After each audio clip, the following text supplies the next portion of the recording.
my podcast / YouTube series. Today I'm doing a live stream video. It is Friday the 12th? Friday the 12th of June 2020. This is episode 12 of 100. I'm aiming to do 100 videos talking about stuff. I mean, I've kind of run out of stuff to talk about already, to be honest. So I really need to try and think what I'm going to talk about next. Actually, that's not quite true. Next week, I'm thinking of doing writing tips every day. So a different writing tip every day of the week, between probably starting tomorrow, Saturday, through to Thursday, and then Friday will be another live Q&A session, just like this one here now is. So I've got some questions that have been sent in by readers / viewers. I've just had a comment pop up. William Tyler Davis tells me I'm live. Whoo! Thank goodness for that. I'm feeling better today, by the way. Yesterday I had I was going to say a hangover. I had a migraine yesterday, and I felt pretty ropey for most of the day. By last night, felt absolutely fine. Went for a cycle last night. Awful experience. Hated every moment of it. Thighs were on fire.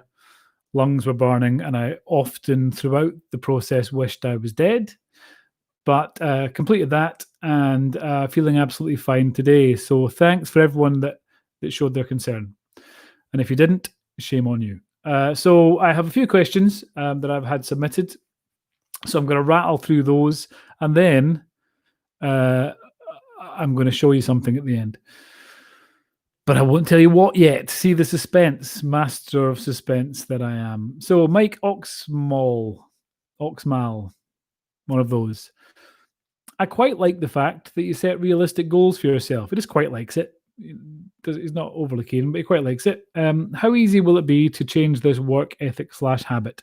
This kind of comes about after yesterday, actually, when I mentioned in the video, watch that video if you want more information, but that I was trying to be less hard on myself. And that if I missed a day writing because I wasn't well or because I couldn't be bothered or whatever that may be, that I wasn't going to be too hard on myself for that. I was going to relax a bit and try not to stress out. How easy will it be? I don't know. I've been doing this for about 10 years, longer than that now, 11, 12 years. For much of that, I've been kind of desperate, always working and looking for work and actively trying to get new writing gigs. When I have been doing that, I've been writing either stuff that I want to pitch to people or stuff I've been paid to write. So it will be a process of trying to readjust and trying to give myself a bit of slack, but I'm determined to do it. So there we go. Doug Barker. Question: what characters are in the pop boxes on the shelf in your office and why them? These I have various collectibles in my office, which I'll talk about at a different time. These pop figures I have are the Golden Girls from the TV series The Golden Girls. So I have Rose, Sophia, Blanche, and Dorothy. I've always loved the Golden Girls. The Golden Girls are referenced quite frequently in my Space Team novels. In a short story I did based on the books or from the series. One of the main characters is called Splurt. He is a green blob. He's a shape-shifting blob. I have a cushion shaped like him, but he's out of reach. And he can change into anything. And in this short story, he changes into Dorothy out of the Golden Girls. And it becomes a kind of recurring theme throughout the series. So I've always been a bit obsessed with the Golden Girls. Genius comedy. Kenneth McIntosh. A wee question for Q&A Friday, if I may. Yes, you may, Kenneth. Did you have the outcome of the characters? I'm especially thinking of what happened in the Blood and Treachery and A Whisper of Sorrows books in mind from the outset, or do you run with each book as it comes? It's a very good question. It depends, is the answer to that one. Generally, when I plot a book, for this series, I knew what happened in book 6. I didn't know all the details, but I knew I had the general gist of book 6 when I started writing book 1. I knew that was going to be one big story arc and was going to come to an end in book 6. The actual fates of characters in book 6, no, I had no real idea at that point. when I was started writing book 6, there was a scene in book 6 that this isn't a spoiler if you haven't read it. Don't worry. There's a scene in book 6 that made me, while I was writing it, sob like a baby. Really struggled to write that scene, and I really felt guilty writing that scene. And that scene had not been planned in any way. It was only as I had my plan worked out for book 6, and it was only when I was about a chapter and a half away from that point that I knew this thing had to happen. And I didn't want it to happen. I kind of actively resisted it happening, but I knew for the purposes of the story, this thing had to happen. And I sat and I howled all the way through writing it. So yeah, half and half. For Blood and Treachery, I knew everything that was going to happen in that book at the start, and by and large, it all happened. But Whisper of Sorrows, one scene about kind of maybe 3/4 of the way through, took me by surprise. Geraldine Greenwood, this may have been raised before. This is a connected question, actually. This may have been raised before, but how do you feel when you kill off a character? It depends on the character, largely. Some characters, I literally stand up and cheer that they are dead. Other characters, I mourn over as if they were a close personal friend. As a writer, you get very invested in your characters. And lots of my characters, I feel, kind of come to life and kind of become like my friends, because I don't have any real life friends, so I can make them up and get them to do everything I want, and they all love me. So yeah, they kind of become your friends. You become attached to them. Even the bad guys, you become attached to in some way, and you kind of, they're all they're an element of you, essentially. No matter how awful they may be, they've come from your head. And I think even the horrible characters have to have something about them which is interesting and which draws people to them. You want to know more about these characters, otherwise they're boring. And there's nothing worse than a boring character. So how do I feel when you kill off a character? It varies wildly. Some I have genuinely felt bereft over, and some I have celebrated their death. Not literally, that would be weird, but you get the idea.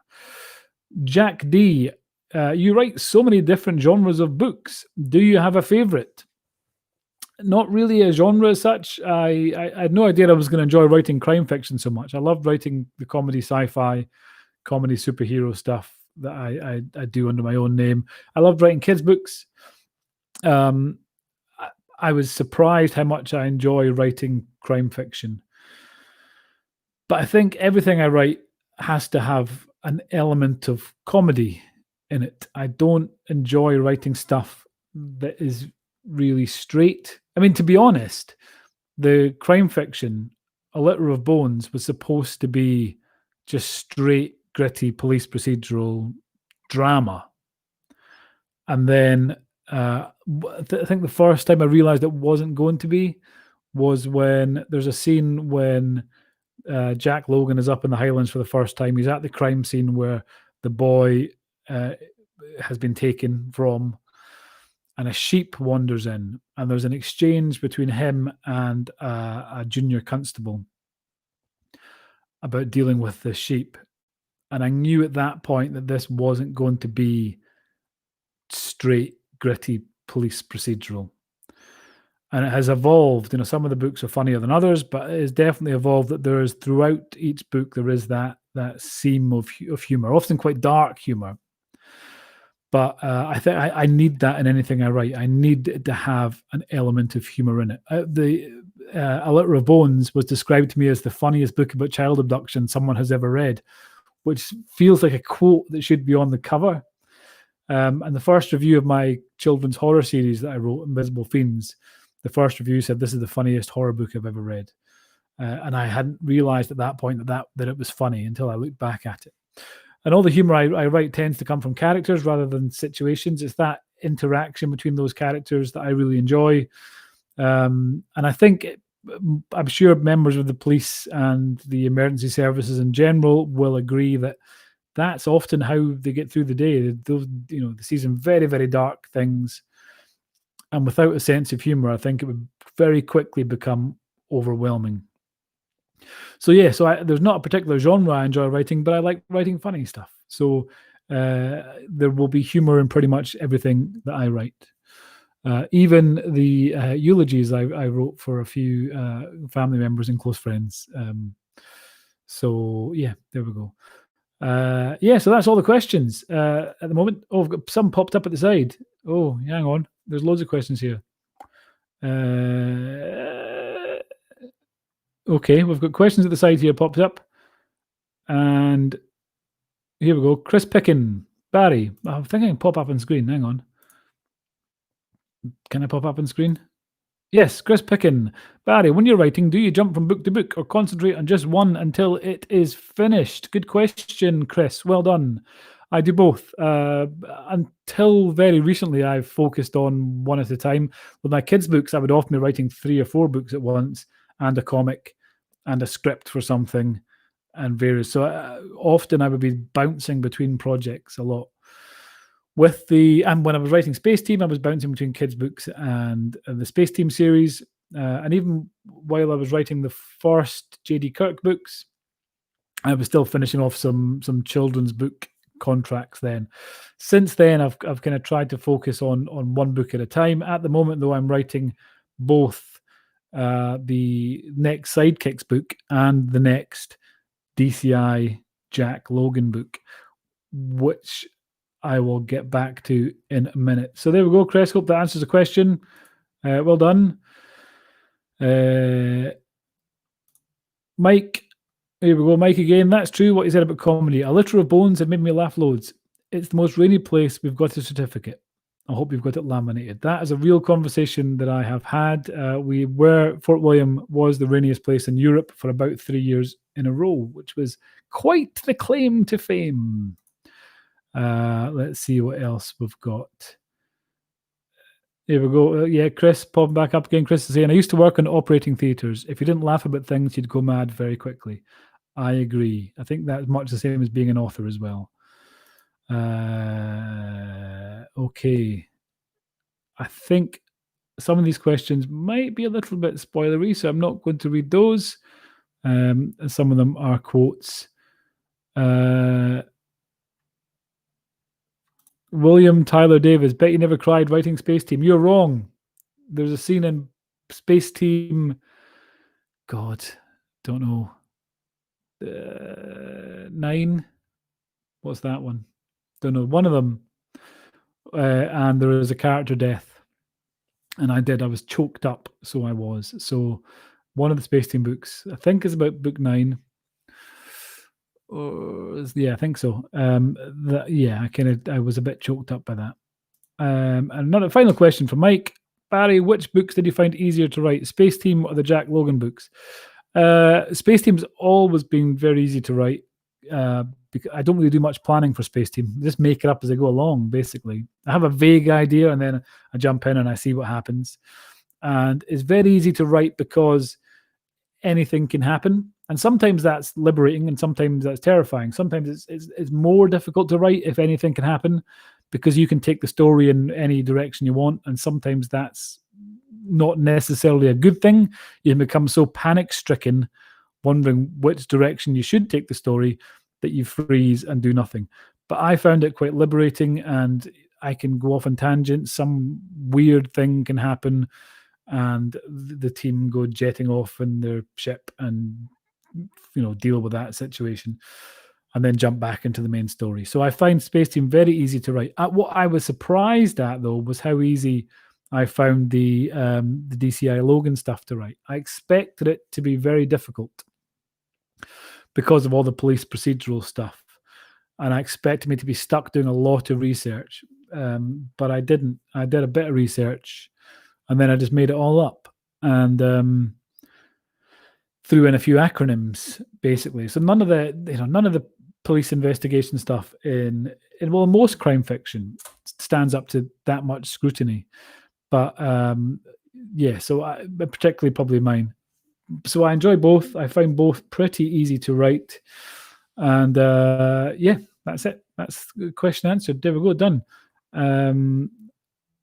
Okay, final question. This is it. Mark Adams, can you make a decent banoffee pie? I can. Banoffee pie is, I thought it was an American dessert. And the Space Team books are about an American guy in space. And he references banoffee pie a lot because I assumed taking fruit and covering it in caramel, toffee stuff and cream and using butter and biscuits and stuff on a base. I assumed that was an American dish. I apologize to any Americans listening or watching, but I assumed such an atrocity would be an American dish. It's a delicious atrocity, though. But it turns out it's not. And most Americans have never heard of banoffee pie until now, and is rapidly growing in popularity in the United States. And I think it's thanks to Space Team. Can I make a decent banoffee pie? Yes, I can, but unfortunately, I'm on a diet, so I am not. So that's it for questions for this week. That's Q&A Friday done. I did promise I had something to show you. If you're on the podcast listening, tough luck because you're not getting to see what I'm about to show you. Go to YouTube, you will see it there. If you're watching on video, though, I am delighted to reveal the cover for the 7th DCI Jack Logan novel, The Big Man Upstairs, which will be coming out in August, so not too long to wait. So yeah, that's the cover, that's the title. Now you know, it will be up for pre-order soon, some point soon. I can't give you an exact date yet, but it'll be up soon, and it will be available to download and buy print copies of in August. So there you go. Those of you who were asking, will a new book be coming soon? Yes, it will. And that's what it's going to look like. So thank you all very much for tuning in, for downloading, for watching, whatever it is you are doing. From tomorrow, I will be doing a new writing tip every day for the next kind of 5-6 days-ish. And then back to a live stream Q&A next Friday. So hopefully I will see you then. Thanks to everyone that came along and commented and asked questions today. And I will speak to you all again soon. Bye for now.